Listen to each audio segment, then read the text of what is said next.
বাঙালির তো ১২ মাসে ১৩ পার্বণ লেগেই থাকে। তার মধ্যে একটা হলো পৌষ মাসের পৌষ সংক্রান্তিতে এই পিঠে খাওয়া। হ্যাঁ, আমি এই দিনটার জন্য অনেক দিন ধরে অপেক্ষা করে থাকি যে কবে এই পৌষ মাস পড়বে, কবে আমি পিঠে খাবো। হ্যাঁ, আমি কিন্তু পিঠে খেতে অনেক ভালোবাসি আর আমার ফেভারিট পিঠা হলো দুধে ভেজানো পিঠা। আমার কিন্তু এটা ভীষণ ভাল লাগে। হ্যাঁ, আমার মা অনেক অনেক পিঠে বানিয়েছিল কিন্তু সে সবগুলো ক্লিপ আমি নিতে পারিনি কারণ আমি খেতে ব্যস্ত ছিলাম। পিঠে বানাচ্ছে বলে কথা, খেতে তো হবে আর আমি তার মধ্যে পিঠে লাভার। তোমরা কে কে পিঠা খেতে ভালোবাসো আমাকে কিন্তু অবশ্যই কমেন্ট করে বলো। আর দেখো পিঠেগুলো কত সুন্দর হয়েছে।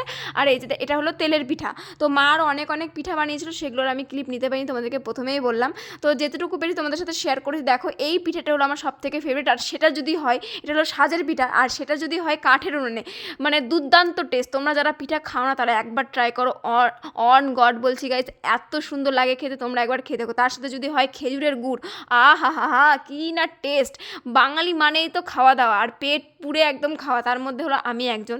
দেখতে পাচ্ছ এই যে নিয়ে নিয়েছি। আর পিঠাটা এত সুন্দর টেস্টি হয়েছিল না কি বলবো। তার মধ্যে আরও আমার মা অনেক পিঠা বানিয়েছিল। এটা হলো দিদুনের হাত, দিদুন এদিকে চষি পিঠা কাটছিল, দিদুন ভালো পারে। তো চলো আমি খাই, তোমরা চ্যানেলটাকে ফলো করে দিও। Tata bye.